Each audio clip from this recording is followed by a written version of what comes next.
सरकार पे भरोसे मत रहिए, सरकार को मजबूर करिए कि वो हमारे भरोसे रहे।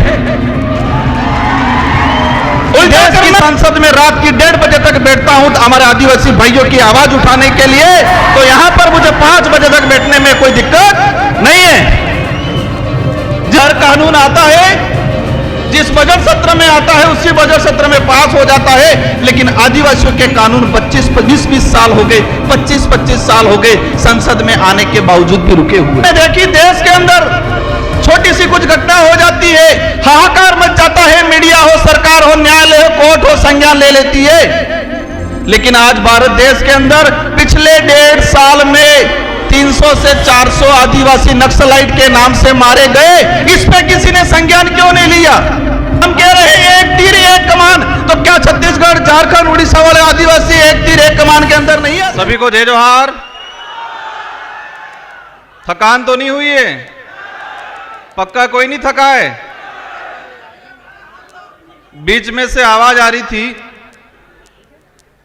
कि राजकुमार जी तुम संघर्ष करो, हम तुम्हारे साथ हैं। मैं मेरी बात शुरू करूं, मैं जिस दिन से पैदा हुआ हूं और समझदार हुआ हूं, उस दिन से खुद के लिए, परिवार के लिए और कॉलेज राजनीतिक में आने के बाद समाज के लिए संघर्ष करता आ रहा हूं। और जब तक ये सांसें रहेगी, ये संघर्ष जारी रहेगा। और आप जैसे साथियों का विश्वास, आप जैसे साथियों का जो हमारे प्रति आशा उम्मीद है, ये उम्मीदें और आशा विश्वास मुझे और मेरे जैसे साथियों को और ताकतवर बनाने का काम करती है। मैं इस कार्यक्रम को सफल बनाने के लिए कई दिनों से इस पांडाल को, इस जगह को व्यवस्थित बनाने वाले और इस पांडाल में बैठने की व्यवस्था करने वाले वॉलंटियर साथी, गाड़ियों की पार्किंग की व्यवस्था करने वाले वॉलंटियर साथी, इस आयोजन को दिल से सच्ची नीति के साथ सफल बनाने वाले सभी साथियों को धन्यवाद देना चाहूंगा। 33वें आदिवासी सांस्कृतिक महासम्मेलन, इस सम्मेलन में पूरे देश के आदिवासी समुदाय इस हमारे पांडाल में विराजमान है और सुबह से लगा के अनेक सोपानों के अंदर कार्यक्रम सफल हुए। 1-1:30 बजे हम पहुंचे और तब से अनेक वक्ताओं को सुना, आपने भी सुना, मैंने भी सुना।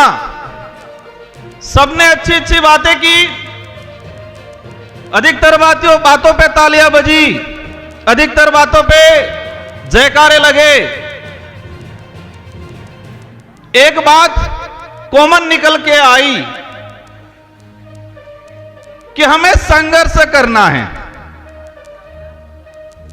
सभी वक्ताओं की तरफ से जो बात आई उसमें एक कॉमन निकल के आई कि हमें संघर्ष करना है। और यह संघर्ष किस लिए करना है? अपने समाज के हक अधिकारों के लिए करना है, जल जंगल जमीन बचाने के लिए करना है। और फिर बात आई कि संघर्ष कैसे करेंगे? तो एकजुट होंगे तो संघर्ष होगा, ये बात आई। फिर नारे लगे, एक तीर एक कमान, आदिवासी एक समान। हम जिस मंच से, जिस जगह से हम बोलते हैं, हम जहां खड़े हैं, हम जहां बैठे हैं, अगर इस शब्द की यही पालना नहीं होती है तो संगठित नहीं हो सकते। और संगठित नहीं हो सकते तो हम संघर्ष नहीं कर सकते हमारे हक अधिकारों के लिए। साथियों, इस देश के अंदर 2011 की जनगणना के हिसाब से 140 करोड़ के आसपास पॉपुलेशन है और इसमें आदिवासियों की बात आती है 10 करोड़ 43 लाख आदिवासी समुदाय जो रिकॉर्डली है। 3 से 4 करोड़ आदिवासी अपने कागजी आदिवासी प्रमाण पत्र लेने के लिए संघर्ष कर रहा है देश में। आज 2026 है और 2026 के हिसाब से अगर बात करें तो भारत देश के अंदर रिकॉर्डली जो आदिवासी है 13 करोड़ के आसपास है और 5 करोड़ के आसपास संघर्ष कर रहा है। नॉर्थ ईस्ट का देख लो, साउथ का देख लो, हमारे गुजरात का देख लो, महाराष्ट्र का देख लो। और जो 13 करोड़ आदिवासी है, इनमें से अधिकतर संघर्ष कर रहे हैं। मेरे राजनीतिक जीवन में मुझे 2 बार विधायक बनने का अवसर मिला मेरे विधानसभा क्षेत्र की जनता की ओर से, और आप जैसे साथियों की बदौलत मेरे संसदीय क्षेत्र बांसवाड़ा डूंगरपुर की जनता की वजह से मुझे सांसद बन के अवसर मिला। मैं बैठे बैठे विचार कर रहा था, कई साथी पूछ रहे थे राजकुमार जी आपका नंबर कब आ रहा है। मैं मन ही मन हंस रहा था कि देश की संसद में रात की 1:30 बजे तक बैठता हूं हमारे आदिवासी भाइयों की आवाज उठाने के लिए, तो यहां पर मुझे 5 बजे तक बैठने में कोई दिक्कत नहीं है। जिस देश की संसद में भूखे प्यासे रात की 1:30 बजे तक बैठा हूं आदिवासियों की आवाज बनने के लिए, तो मुझे यहां पर रात की 6 बजे 7 बजे 8 बजे तक बैठने में कोई दिक्कत नहीं है। मन ही मन हंस रहा था। साथियों, संघर्ष करना है तो संघर्ष करना है तो पेशेंस रखना है हम सबको। मैं बात कर रहा था 13 करोड़ के आसपास आदिवासी है इस देश के अंदर रिकॉर्डली। पूर्व में पैसा कानून को लेके, 5वीं अनुसूची को लेके, फॉरेस्ट राइट एक्टों को लेके बात हुई, तो 13 करोड़ में से अधिकतर आदिवासी समुदाय संघर्ष कर रहा है। कोई आरक्षण के लिए कर रहा है, कोई अपना घर बचाने के लिए कर रहा है, कोई अपनी पहचान को जिंदा रखने के लिए कर रहा है, कोई जल जंगल जमीन के लिए कर रहा है। फॉरेस्ट राइट एक्ट की पूर्व वक्ताओं ने बात की, भारत देश के अंदर 25 लाख वन अधिकार अधिनियम के दावे प्रक्रियाधीन पेंडिंग पड़े हुए हैं। 25 लाख। एक परिवार में 5 सदस्य भी अगर मान लेते हैं तो 1 करोड़ 25-30 लाख के आसपास जनसंख्या हुई। मतलब यह हुआ पहला संघर्ष कि वन विभाग के अंदर रहने वाला भारत देश का आदिवासी 1 करोड़ 30 लाख के आसपास, जो सरकारी रिकॉर्ड है, मेरा रिकॉर्ड नहीं है, जो फॉरेस्ट राइट एक्ट के तहत दावे प्रक्रियाधीन चल रहे हैं, 1 करोड़ 30 लाख आदिवासी वन विभाग में बैठा हुआ संघर्ष कर रहा है और कागज में नहीं आया है रिकॉर्ड में, वो 1 करोड़ और होगा। देश के अंदर वन विभाग के बाद चारागाह बिलाना जमीन की बात आती है, और चारागाह बिलाना जमीन की बात आती है। मैंने जो पार्लियामेंटली जो रिकॉर्ड निकाला है उससे मुझे जानकारी मिली है कि 2.5 से 3 करोड़ आदिवासी चारागाह बिलाना जमीन पे बैठा हुआ है और संघर्ष कर रहा है कागजी अधिकार लेने के लिए। साथियों, एक बात की समझना पड़ेगा, हम अधिकार की बात कर रहे हैं। इस जमीन पे हमारा पुरखाई अधिकार है, हम कहते हैं इस देश के मूल मालिक हैं, लेकिन कागजी अधिकार के लिए संघर्ष कर रहे हैं। कौन सा अधिकार चाहिए? कागजी अधिकार। उस जमीन पे आजादी से पहले हमारे बाप दादा बैठे हैं, उन्होंने कुआं खोदा है, मकान बनाया है, लेकिन उसके पास कागज नहीं है। अब यह समझने पड़ेगा कागज कब जाएगा उस परिवार में, उस समाज में। जब एजुकेशन जाएगा, उस स्कूल जाएगी, पढ़ा लिखा होगा तो कागज जाएगा। जिस समाज में एजुकेशन ही नहीं गया, आज पहली पीढ़ी एजुकेशन प्राप्त कर रही है और उनसे कहा जाता है कि अधिकार हो तो कागज दो। ये कागजी अधिकार। हम प्रयास करेंगे, देश के अंदर अनेक शोध संस्थाएं हैं, इसरो है, बड़े बड़े सैटेलाइट लगे हुए हैं, तो उन सैटेलाइटों से पता क्यों नहीं लग रहा है कि आदिवासी कब से बैठा हुआ है उस धरती पे, उससे कागज क्यों मांगा जा रहा है? यह आदिवासियों को गुमराह करने का तरीका है, बिजी रखने का तरीका है। सैटेलाइटों से छोटी छोटी चीजें कवर हो रही है और उस पर भी मैंने जाने का काम किया, लेकिन यह सैटेलाइट और यह सरकार, हमारे पूर्व जनजाति आयोग के अध्यक्ष जी ने कहा कि 2005 से पहला बैठा हुआ हर आदिवासी को पट्टा मिलना चाहिए, लेकिन सरकार क्या कह रही है? सैटेलाइट से देखेंगे, जिसका मकान है उसको देंगे। और हमारा मकान क्या छत वाला रहता है कि झोपड़ी वाला रहता है? यह सैटेलाइट, यह सरकार है, झोपड़ी वाला जो मकान है, हमारा केलूपोस मकान है, जो हमारा कुआं है, उसको मकान नहीं मान रही है। जो चार दीवारी बनी हुई है, जिसकी छत लगी हुई है, उसी को वो मकान मान रहे हैं। अगर इस स्थिति में हमारे अध्यक्ष जी अगर कह के जाते हैं, क्या हमें मिलेगा पट्टा? आज देश के अंदर जो स्थिति, इसके अलावा क्या बटे, इनसे ज्यादा तो लड़ रहे धर्मों में, पार्टियों में। कोई हिंदू बन गया, कोई ईसाई बन गया, कोई बौद्ध बन गया, कोई जैन बन गया, कोई मुस्लिम बन गया। पूर्व वक्ता ने वो कहा था कि आपस में ही लड़ रहे हैं, और मेरा जहां तक आकलन है, अगर हम नहीं समझे तो ये लड़ाई और तेज होने वाली है। जिस तरह मणिपुर में हुआ, इसी तरह छत्तीसगढ़ में हो रहा है। आज एक चीज हमने देखी, देश के अंदर छोटी सी कुछ घटना हो जाती है, हाहाकार मच जाता है, मीडिया हो, सरकार हो, न्यायालय हो, कोर्ट हो, संज्ञान ले लेती है। लेकिन आज भारत देश के अंदर पिछले 1.5 साल में 300 से 400 आदिवासी नक्सलाइट के नाम से मारे गए। इस पे किसी ने संज्ञान क्यों नहीं लिया? इस पे यहां पर भी बात नहीं हो रही है। हम कह रहे हैं एक तीर एक कमान, तो क्या छत्तीसगढ़, झारखंड, उड़ीसा वाले आदिवासी एक तीर एक कमान के अंदर नहीं आते हैं? सलमा जुडो चला 2005 से 2008 तक छत्तीसगढ़, झारखंड के अंदर। मैंने पार्लियामेंट में क्वेश्चन लगाया, सरकार को पूछा कि सलमा जुडो चला अभियान, कितने आदिवासी मरे? सरकार कह रही है हमारे पास कोई फेक आंकड़ा नहीं है। इंसान मरा है, भारत देश का नागरिक मरा है, और सरकार कह रही है कि हमारे पास पूर्ण कोई आंकड़ा नहीं है। हजारों बहन बेटियों के साथ बलात्कार हुए थे सलमा जुडो में। उस समय भी अभियान यही चलाया था, नक्सली उन्मूलन। आज भी अभियान चलाया जा रहा है, नक्सली उन्मूलन। अगर नक्सली उन्मूलन होना था 2005 से 8 तक सलमा जुडो चलाया, तब क्यों नहीं हुआ? आज अभी चला रहा। मैंने देश के गृह मंत्री जी से भी यह सवाल लगाया, पूछा है कि जिस आदिवासी 14 साल की बच्ची को हाथ में हथियार मिला है, क्या वो पैदा होने से पहले ही हथियार लेके आई थी क्या? 14 साल, 15 साल की बच्ची, वो चाइना के हथियार हैं। आप सभी न्यूज चैनल में देख रहे होंगे, जो हथियार आदिवासियों से बराबर हो रहा है, क्या वो आदिवासी चाइना जाके हथियार लेने गया? उन आदिवासियों को हथियार पकड़ाने वाले कौन उद्योगपति है, कौन राजनेता है? जब तक इनका खुलासा नहीं होगा, आदिवासी इधर भी रहेगा, फौज में भी आदिवासी, उधर भी आदिवासी। मर कौन रहा है? आदिवासी मर रहा है। आदिवासी नहीं होती, देश का किसान कौम का, गरीब कौम का आदमी मर रहा है, वो भी फौज में कौन जाएगा? क्या उद्योगपति अडानी अंबानी का नेता बेटा जाएगा फौज में? आज देश के अंदर हजारों हेक्टर, लाखों हेक्टर जमीन पिछले 5 सालों के अंदर लीज पे दिए फॉरेस्ट।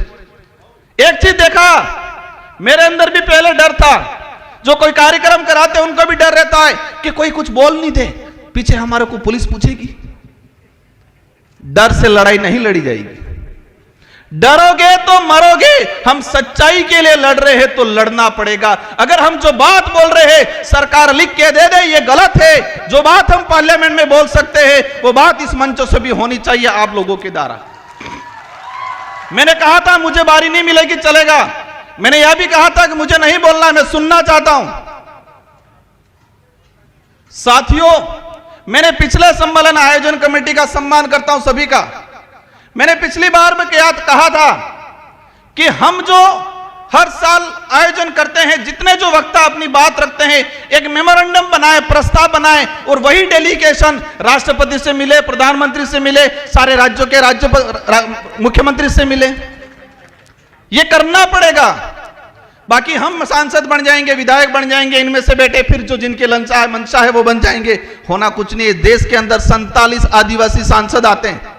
मेसा कानून 2.5 से 3 करोड़ आदिवासी नगर निकाय, नगर पालिका क्षेत्र के अंदर आज अतिक्रमणकारी के रूप में उसकी पहचान की जा रही है।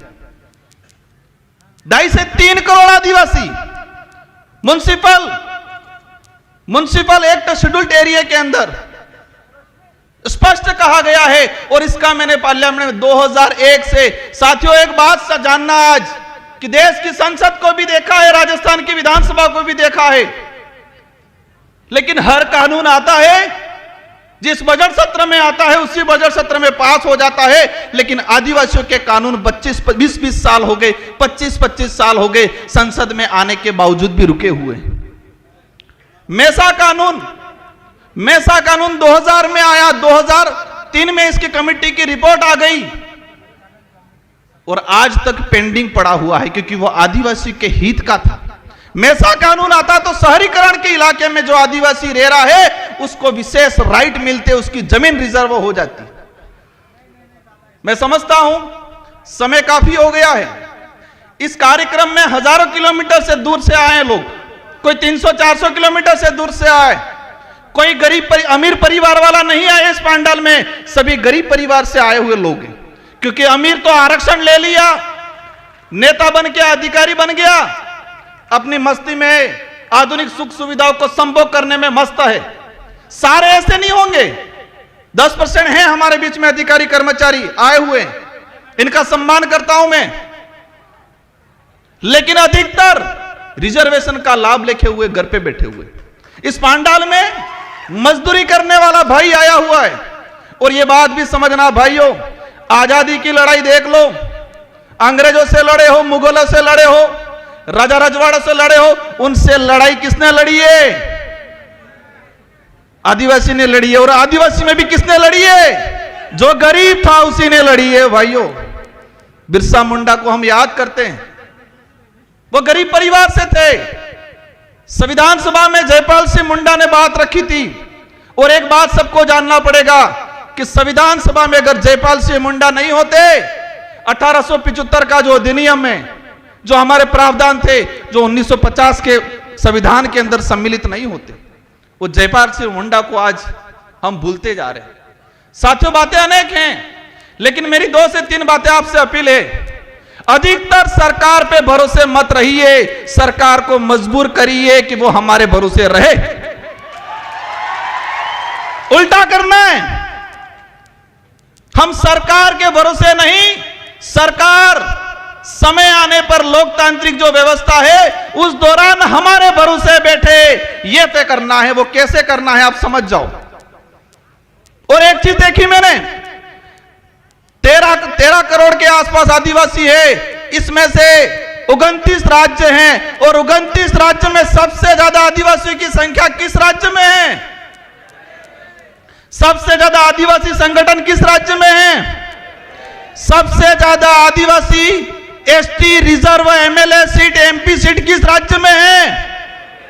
सबसे ज्यादा अत्याचार, भेदभाव, एट्रोसिटी, जल जंगल जमीन से उजाड़ा किस राज्य में हो रहा है? मैंने कुछ नहीं बोला है, आधों ने बोला है, आधे चुप है, कंफ्यूज है। वो आप सवाल ढूंढते रहना। और सबसे ज्यादा आदिवासी संगठन किस राज्य में बने हुए हैं? इस देश में एक ट्रेड चल रहा है अभी, उस ट्रेड को भी समझना है। ट्रेड ये चल रहा है कि कोई सामाजिक घटना होती है, सामाजिक आंदोलन होता है, और वहां थोड़ा पढ़ा लिखा आदमी जाके तेज तर्रार भाषण दे देता है। अब भाषण दे देता है तो सबकी निगाहें उस व्यक्ति की तरफ होती है, तो वो लीडर बनता है।